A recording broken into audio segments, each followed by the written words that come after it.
नमस्कार. शिवजयंती निमित्ताने छत्रपती शिवाजी महाराजांच्या जीवनातील काही प्रसंग मी इथे उभे मांडण्याचा प्रयत्न करते, कारण इतिहासाचा फक्त अभ्यास न करता त्याचा वापर आपण वर्तमान काळात कसा करू शकतो हे या प्रसंगांमधून आपल्याला शिकायचं आहे. एक कल्पना करूयात की जेव्हा महाराजांचा राज्याभिषेक होत असेल, जेव्हा महाराजांचा राज्याभिषेक चालू असेल आणि महाराज जेव्हा त्या सिंहासनाकडे जात असतील तेव्हा त्यांच्या मनामध्ये काय विचार चालू असतील. त्यांच्या मनामध्ये नक्कीच त्यांनी जो काही प्रवास 20-22 वर्षाचा जो काही प्रवास त्यांनी केला तो डोळ्यासमोरून धावला नसेल, नजरेसमोरून धावला नसेल तर नवल काय. त्यांना नेहमी आठवलं असेल, अरे जेव्हा कोंढाण्याला तानाजीला जायचं होतं, म्हणजे कोंढाण्याची मोहीम तानाजी घेणार असं ठरलेलं आणि त्यांच्या लक्षात आलं की तानाजीच्या मुलाचं म्हणजे रायबाचं लग्न आहे. तेव्हा ते तानाजीला काय म्हणाले, अरे तान्या, तू तुझ्या मुलाच्या लग्नावर लक्ष केंद्रित कर, या मोहिमेवर मी स्वतः जातो. तेव्हा तानाजी मालुसरे काय म्हणाले होते, आधी लगीन कोंढाण्याचं आणि मग रायबाचं, आणि मग हेच तानाजी मोजक्या 60 मावळ्यांना घेऊन जातात आणि कोंढाणा सर करतात आणि गड आला पण सिंह गेला हे सगळ्यांना परिचितच आहे. हे तानाजी मालुसरे महाराजांना आठवले नसतील तर नवल काय. त्यानंतर बहलोल खानाला माफ करून सोडून दिलं, हरवून सुद्धा सोडून दिलं, म्हणून ज्या प्रतापराव गुजरांना महाराज ओरडले ते प्रतापराव गुजर म्हणतात, जोपर्यंत मी बहलोल खानाला घेऊन येत नाही मी माझं तुम्हाला तोंड दाखवणार नाही. आणि मग हे 7 जण प्रतापराव गुजर आणि आणखी 6 मावळे बहलोल खानावर तुटून पडतात आणि कित्येक गनिमांचा फडशा उडवतात. हे बहलोल खान हे प्रतापराव गुजर महाराजांना आठवले नसतील का. त्यानंतर पुरंदर जाऊ नये म्हणून मुरारबाजी देशपांडे हे मोजक्या मावळ्यांना घेऊन दिलेर खानाच्या सैन्यावर तुटून पडले आणि जवळपास 600 गनिमांचा फडशा उडवला आणि त्यांच्या कंठात बाण लागून त्यांनी प्राण सोडले. हे मुरारबाजी देशपांडे महाराजांना आठवले नसतील का. आणि त्यानंतर सगळ्यात महत्वाची, सगळ्यात मोठी आणि कठीण लढाईची मला वाटते ती म्हणजे पावनखिंडची लढाई. खूप कठीण आहे, मी थोडक्यात मांडणं, मी तरी सुद्धा प्रयत्न करते मांडण्याचा. 300 लोक 5000 लोकांशी लढले होते आणि 300 लोक 5000 लोकांशी लढतात कसे आणि त्यातून आपण काय शिकू शकतो हे या प्रसंगातून आपण बघायचं आहे. मला खात्री आहे की ही जी लढाई आहे ती नक्कीच आपल्याला इतिहासाच्या पलीकडचं काहीतरी सांगून जाईल. मी खूप खोलवर जात नाही. पन्हाळ्याला वेढा दिला होता सिद्धी जोहरने आणि तिथून पलायन करून महाराजांना विशाळगडाकडे जायचं होतं. पन्हाळा ते विशाळगडाचं अंतर साधारण जवळपास 65 किलोमीटरचं होतं. आता घड्याळाच्या भाषेमध्ये बोलते, प्रहर वगैरे आपल्याला कळणार नाही. रात्री 9 ते 10च्या सुमारास जवळपास मोजक्या 600 लोकांना घेऊन महाराज पन्हाळगडावरून विशाळगडाकडे जाण्यासाठी निघाले. वाट सरळ नव्हती. अगदीच्या जंगलामधून, अगदी त्या काट्याकुट्यांमधून, दगड धोंड्यांमधून, दऱ्या खोऱ्यांमधून जायचं होतं. घोड्यांचा वापर करायचा नव्हता, कारण घोडे आवाज करतात. म्हणजे हे 65 किलोमीटरचं जे अंतर आहे ते आपल्याला पायी पार पाडायचं होतं. खूप कठीण काम होतं. तरी सुद्धा हे 600 लोक, म्हणजे ज्यांना त्या विभागाची चांगली माहिती आहे असे योद्धे, जेधे आणि बांधल, आणि त्याचप्रमाणे महाराज आणि बाजीप्रभूंसारखे सेनानी निघाले. आता 52 किलोमीटरचा प्रवास करून हे लोक पावनखिंडीपर्यंत पोहोचले. सुमारे सकाळी 6 ते 7च्या सुमारास पोहोचले आणि हेरांमार्फत त्यांच्या कानावर बातमी आली की सिद्धी जोहर बरोबर असलेला आणखी एक सरदार सिद्धी मसूद तिथे आपलं 5000चं सैन्य घेऊन येतोय. आता त्यामध्ये 2500ची घोडदळ आहे आणि 2500ची पायदळ आहे. आता 13 किलोमीटरचं अंतर उरलेलं आहे आणि 600 लोक 5000 लोकांच्या सामोरे जाणं फार कठीण काम होतं. आणि आता जो काही 13 किलोमीटरचं अंतर उरलेलं आहे हा सारा प्रदेश मैदानी प्रदेश आहे आणि उघड्या मैदानावर 600 लोक 5000 लोकांशी लढू शकत नाही हे विधिलिखित होतं. मग अशा वेळेला बाजीप्रभूंनी एक धाडसी निर्णय घेतला. ते महाराजांना म्हणाले, महाराज तुम्ही 300 लोकांना घेऊन पुढे निघा, तुम्ही पुढे व्हा. किती? 13 किलोमीटर अंतर आपल्याला जायचंय ना. 13 किलोमीटर अंतर जायला 3 तास म्हणजे 1 प्रहर लागतो आणि ही खिंड आम्ही लढवू. भले आम्ही दमलोय, भले आम्ही थकलोय, काल आम्ही किती वाजता जेवलो आम्हाला आठवत नाही, आम्ही उपाशी आहोत, पण तुम्हाला वचन देतो महाराज, जोपर्यंत हा बाजी आणि हे 300 लोक छातीचा पर्वत करून या खिंडीसमोर उभे आहेत, एकाही गनिमाला खिंड ओलांडून देणार नाही. महाराज तुम्ही खुशाल निघा. आता महाराजांना ही कल्पना तितकीशी आवडली नव्हती, पण तरी सुद्धा या सगळ्यांच्या विनवण्यांना मान देऊन, या सगळ्यांच्या विनवण्या ऐकून महाराज तिथून निघाले आणि हे 300 लोक इथे लढायला सज्ज झाले. विचार करा, 5000 लोकांचं सैन्य समोरून येतंय. ते ताज्या दमाचं सैन्य आहे. ते लोक थकलेले नाहीयेत, हे लोक थकलेले आहेत. आणि अशा या थकलेल्या अवस्थेत या 5000 लोकांना अंगावर घेणं, या 5000 लोकांशी लढणं म्हणजे अख्खाचा अख्खा समुद्र अंगावर घेण्यासारखं होतं. अतिशय खूप कठीण काम हे होतं. तरी सुद्धा हे 300 लोक खिंड लढवणार होते 3 तासांसाठी. काम सोपं नाहीये. मग आपण रणनीती काय असणार आपली, मग आपण गनिमी काव्यामध्ये येतो ऑब्व्हियसली. आता बाजी प्रभूंची रणनीती काय असेल, जे 300 लोक खिंड लढवणार आहेत यांच्यापैकी 100 लोक खिंडीच्या तोंडाशी उभे राहतील. खिंडीच्या तोंडाशी उभं राहण्याचं कारण काय, की समोरून जरी 5000चं सैन्य येणार असेल तरी 5000 लोक एकत्रित हल्ला करू शकत नाही, आरपार खिंडीच्या जाऊ शकत नाही. खिंड निवडण्याचंच कारण हे की 5000 लोक एकत्रित येऊ शकत नाही, हल्ला करू शकत नाही, तिथे तेवढी जागा नाहीये आणि युद्धाची नीतीही तशी नसते. आता या 300 लोकांपैकी 100 लोक खिंडीच्या तोंडाशी उभे आहेत 1000 लोकांना सामना करण्यासाठी, आणि त्या खिंडीच्या तोंडाशी त्या 100 लोकांच्या पुढे त्यांचा मोहरक्या उभा आहे, ज्याचं वय 45 ते 50 वर्ष, बाजी प्रभू देशपांडे. 2 हातांमध्ये 2 तलवारी, एक तलवार 6.5 किलोची, दुसरी तलवार 6.5 किलोची, 13 किलोचं सिलेंडर उचलून लढण्यासारखं होतं. फार कठीण काम होतं आणि तेही सातत्याने कंटिन्युअस 3 तास लढणं म्हणजे खूप मोठी गोष्ट होती. आता या सातत्याने लढण्यासाठी काय स्ट्रॅटेजी असेल? आता बाजी प्रभूंची इथे स्ट्रॅटेजी काय होती, एक मावळा 10 जणांशी लढणार आणि एक मावळा 10 जणांशी लढतोय, तर विचार करा जर हा मावळा लढता लढता कोसळला तर बाजूच्या किती जणांची जबाबदारी आहे, 20 जणांची. आणि 20 जणांना अंगावर घेणं त्या भूतकाळात, वर्तमान काळात, भविष्यात सामान्य माणसाला तरी शक्य नाही. मग लढता लढता जर एखादा मावळा कोसळला, बाजूच्यावर 20 जणांची जबाबदारी येणार होती, ती येऊ नये म्हणून काय स्ट्रॅटेजी असेल, तर गनिमी काव्यानुसार जे 100 लोक उभे आहेत, जे लढतायत, त्यांच्या पाठीमागे 30 ते 35 जणांची बॅकअप फळी उभी असणार.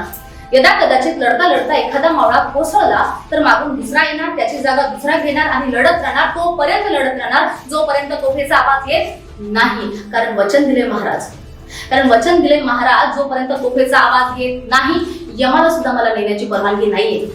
आणि मग ही लढाई सुरू झाली.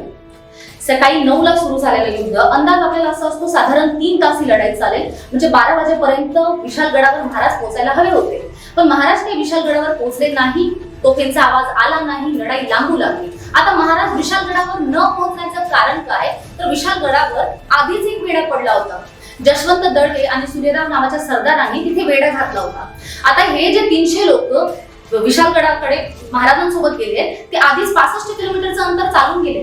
ते फार दमले, ते आधीच थकले. आता वेढा फोडणं, विशालगडावर जाणं म्हणजे वेढा फोडणं, आणि वेढा फोडणं किती वेळ लागतो सांगता येत नाही. 3 तास लागतात, 4 तास लागतात, 5 तास लागतात. याचा अर्थ जी पावनखिंडची लढाई 3 तास चालणार होती, ती आता 9 ते 10 तासांवर लांबली. 9 ते 10 तास कंटिन्युअस लढणं, सातत्याने लढणं काम सोपं नाहीये. बरं, समोर 100 लोक उभे आहेत, समोरून 1000 लोक येत आहेत. ते 1000 दमले तर त्याच्या जागी दुसरे 1000 येतील, दुसरे 1000 दमले तर त्याच्या जागी तिसऱ्या 1000ची फळी येईल. पण या 100 लोकांना पर्याय नाहीये, यांना लढायचंय, यांना कंटिन्यू लढायचंय. आणि अशा परिस्थितीत जर या 100 जणांना ओव्हरटेक करून कुणी आतमध्ये शिरला तर काय स्ट्रॅटेजी असेल, तर या 100 जणांना ओव्हरटेक करून जर कुणी आतमध्ये शिरला तर आतमध्ये, खिंडीच्या आतमध्ये 5-5 लोकांच्या तुकड्या उभ्या आहेत, जेणेकरून त्यांना यांना ओलांडून जावं लागेल. आणि या 5-5 लोकांच्या तुकड्यांना सपोर्ट करण्यासाठी बाजूच्या कडेला वर आणखी 2 तुकड्या उभ्या आहेत, ज्या तिथून वरून त्यांना सहाय्य पुरवणार, सपोर्ट पुरवणार, दगड, तोंडे, भाले मारून. आणि यदा कदाचित या सगळ्यांना पार करून जर खिंडीच्या आरपार कोणी गेलंच तर तिथे आणखी 50 ते 60 लोकांचा जमाव आहे, आणखी 50 ते 60 लोक उभी आहेत. याला म्हणतात चक्रव्यूह. हे चक्रव्यूह तोडून जाणं त्या 5000 काय दुसऱ्या 10,000 लोकांनाही शक्य होणार नव्हतं, त्या जागेमुळे आणि या लोकांच्या स्ट्रॅटेजीमुळे. आता युद्ध सुरू झालेलं आहे. युद्ध सुरू झालं, सकाळी 9 ते 9ला सुरू झालेलं युद्ध 1 वाजतोय, 1:30 वाजतोय, 1:30 प्रहर झाला. सिद्धी मसूद वैतागला. अरे याला थांबवायचं कसं, हे जे 300 लोकांचं वादळ या खिंडीमध्ये उठलेलं आहे, याला थांबवायचं कसं? तेव्हा त्याच्या लक्षात आलं की या सगळ्यांचा मोहरक्या म्हणजे लीडर बाजी प्रभू आहे. 2 हातांमध्ये 2 दांडपट्टी घेऊन तो लढतोय. जर आपण याला मारलं तर बाकीचे लोक आपोआपच पळ काढतील अशी त्याची समजूत होती. त्याने शक्कल लढून एक बंदूकधारी बोलवला. आता त्यावेळेला बंदुका होत्या, इंग्रज होते म्हणून बंदुका होत्या. आता तो बंदूकधारी बाजूच्या टेकडीवर उभा आहे आणि हा सिद्धी मसूद त्याला म्हणतोय, अरे वो बाजी प्रभू को खतम कर, वो खतम तो लढाई खतम. आता तो बंदूकधारी बघतोय त्या 300 लोकांना लढताना वेड्यासारखा बघतोय. तो सिद्धी मसूद म्हणतोय, अरे हुआ क्या, खतम करो उस बाजी प्रभू को. त्यावर तो बंदूकधारी म्हणतो, अरे मैं उसको मारूंगा लेकिन पहले मुझे ये तो बता इसमें से बाजी प्रभू है कौन. सगळेच बाजी प्रभू वाटतायत, सगळेच एखाद्या लीडर सारखे लढतायत, सगळेच एखाद्या नेत्यासारखे लढतायत. तेव्हा तो त्या बाजीप्रभूंचं वर्णन करतोय. लक्षात घ्या, हे वर्णन त्या इतिहासाला दर्शवतं की त्या लढाईमध्ये काय झालं असेल. तो म्हणतो, जो सबसे ज्यादा लाल हुआ है ना वो बाजी है. जो सगळ्यात जास्त लाल झालाय तो बाजी आहे. ज्याच्या डोक्यापासून पायापर्यंत जखम व्हायला जागा उरलेली नाहीये तो बाजी आहे, त्याला मार. आता त्या बंदूकधाऱ्याने बघितलं की एक माणूस 2 दांडपट्टे घेऊन लढतोय, संपूर्ण शरीर रक्ताच्या थारोळ्यांमध्ये आहे, रक्त भंबाळ अवस्थेत आहे, तरी लढतोय. आता त्याने अचूक त्यांना हेरलं, बाजीप्रभूंना हेरलं, नेम धरला, ती गोळी बाजीप्रभूंच्या छातीत शिरली. बाजीप्रभू एका क्षणात खाली कोसळले, डोळ्यासमोर अंधार आला. त्यांना कळलं हा मृत्यू आहे. एका क्षणासाठी त्यांना कळलं की हा मृत्यू आहे, आणि दुसऱ्या क्षणाला त्यांना आठवलं की अजून तोफेचा आवाज आलेला नाहीये, मला मरण मान्य नाही, मला उठावं लागेल, लढावं लागेल, कारण माझे राजे अजून गडावर पोहोचलेले नाहीयेत. ते पुन्हा उठले, पुन्हा लढले, तोपर्यंत लढले, एवढी गोळी लागून सुद्धा, इतक्या जखमा होऊन सुद्धा तोपर्यंत लढले. तब्बल 4 ते 5 तास लढले, जोपर्यंत तोफेचा आवाज येत नाही. आणि शेवटी तोफेचा आवाज आला. बाजीप्रभूंना कळलं माझे राजे गडावर पोहोचलेले आहेत. ज्या गोष्टीसाठी मी इथे उभा होतो, ज्या गोष्टीसाठी मी इथे लढत होतो, ती गोष्ट आज संपन्न झालेली, माझं आयुष्य कृतर्थ झालेलं आहे, कारण माझे राजे गडावर पोहोचले. आता इतक्या वेळ जो बाजूला मृत्यू उभा असेल ना, त्याला ते म्हणाले असतील की जा बाबा, घेऊन जा. आता ज्या कामासाठी मी इथे उभा होतो ते काम झालंय, माझे राजे गडावर पोहोचले.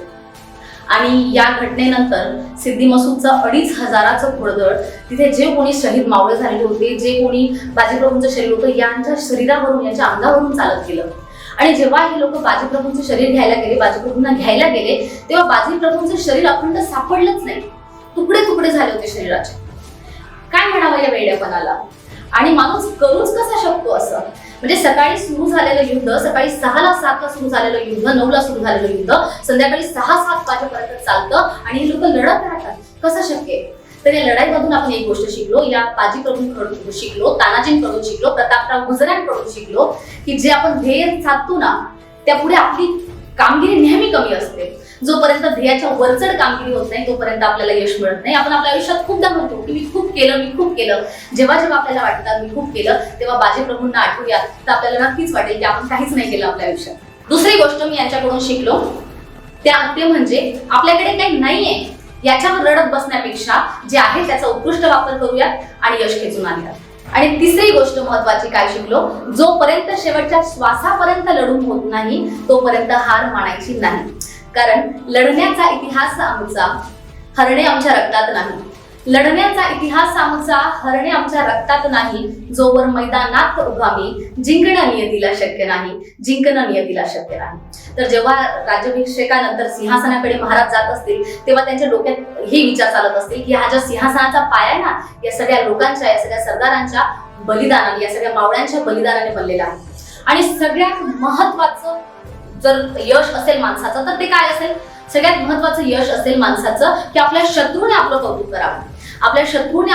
करावं. हे माणसाचं सगळ्यात मोठं यश आहे. आणि औरंगजेब, शिवाजी महाराजांचा सगळ्यात मोठा शत्रू कोण होता? तर औरंगजेबाला कळतं की जेव्हा शिवाजी महाराजांचा राज्याभिषेक होतोय, म्हणजे शिवाजी आता सम्राट होणार, तेव्हा त्याच्या अंगाचा तिळपापड झाला. कारण मी ज्याला पहाडचा चुहा म्हणायचो, आज त्याने माझं सिंहासन खिळखिळ करून सोडले, माझ्या सिंहासनाचे खिळे सैल करून सोडले.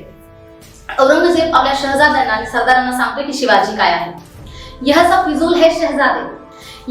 फिजूल है शहजादे, चंगेज और तैमूर के खून ने कभी शिकस्त नहीं देखी, मगर आज कंधार से लेकर तंजौर तक सारे हिंदुस्तान को मुगलिया सल्तनत में शामिल करने का ख्वाब देखने वाली ये माँ बदौलत आज ये क्या दिख रही है? शिवाजी हमारी नजरों के सामने हमारी सल्तनत की तामीर कर चुका है. हमारे लाखों के फौजों के सूबेदारों को शिकस्त देके उधेड़ कर रख दिया है उसने. ये हमारे मिर्जा अमीर, गुलाबराव, अबू तालिब, शाइस्ता खासा. बड़ी शर्मनाक बात है शहजादे, इन्होंने इनके लाल महल पे छापे डाल के इनके छक्के छुड़ा दिए. ये तो तकदीर के बड़े सिकंदर थे कि जान बच गई, बस 3 उंगलियों पे समझौता करना पड़ा. ये सूरत के खूबसूरत इनायत खां बहादुर शिवाजी जब सूरत में आया तो धुन दबा के भाग गए. ये जोधपुर के महाराजा जसवंत सिंह राठौड़, इन्होंने मराठों के जख्म के बाद इन्होंने अपने छाती पे नहीं बल्कि अपनी पीठ पे खाए. ये हबशी फौलाद था जिनकी हाथ में मिठाई रखकर शिवाजी आगरे के कैद खाने से फरार हो गया. तमाम मंसूबों को खाक में मिला दिया इस फौलाद खां ने. लश्कर के साथ मैदान छोड़ के भागने वाले ये करतलब खा, ये रसूल बेग रोजबानी, ये मीरे आतिश, तरबियत खा, खाजा बहादुर का कुकलताश, बुंदे नरेश भाव सिंह हाड़ा, ये रणमस्तक खा, ये केसर मुनव्वर खा, सैयद मुनव्वर खा, तमाम राजपूत, बुंदेल, पठान, अफगानी, तुर्क, इन सभी को शिवाजी ने शिकस्त दी. एक बात कहूं शहजादे, शायद आप कभी समझ ही नहीं पाओगे, लेकिन औरत, गाना, नाच, शराब शिवाजी को कभी मालूम ही नहीं. शिवाजी ने अब मजबूत किले बनाए, मजबूत जमीर के लोग तैयार किए, हिंदुस्तान की हर एक चीज हम खरीद सकते थे, लेकिन मराठों ने खुद को कभी बिकने नहीं दिया। हमने लाखों की जहागीरों की लालच दिखाई, लेकिन जाबाज मराठों ने उस पर थूक दिया। मराठे रुकते नहीं, मराठे थकते नहीं, मराठे झुकते नहीं, मराठे बिकते नहीं। हाँ, शिवाजी मगरूर है, दगाबाज है, लेकिन उसका चाल चलन दूध की तरह साफ और उसकी बुलंद मीनार की तरह सिर उठाई आसमान को छू रही है, इसमें कोई शक नहीं शहजादे। हम खुशनसीब बड़े कि हमें दुश्मन मिला, वो भी शिवा जैसा। संपूर्ण भारतात मोगलशाहीची कत्तल करून स्वराज्याची स्थापना करणारे एकमेव अद्वितीय सिंहासनाधीश्वर राजाधिराज सह्याद्रीचा बाणेदार ढाण्या वाघ अष्टपैलू जानते राजे छत्रपती शिवाजी महाराज की जय। धन्यवाद।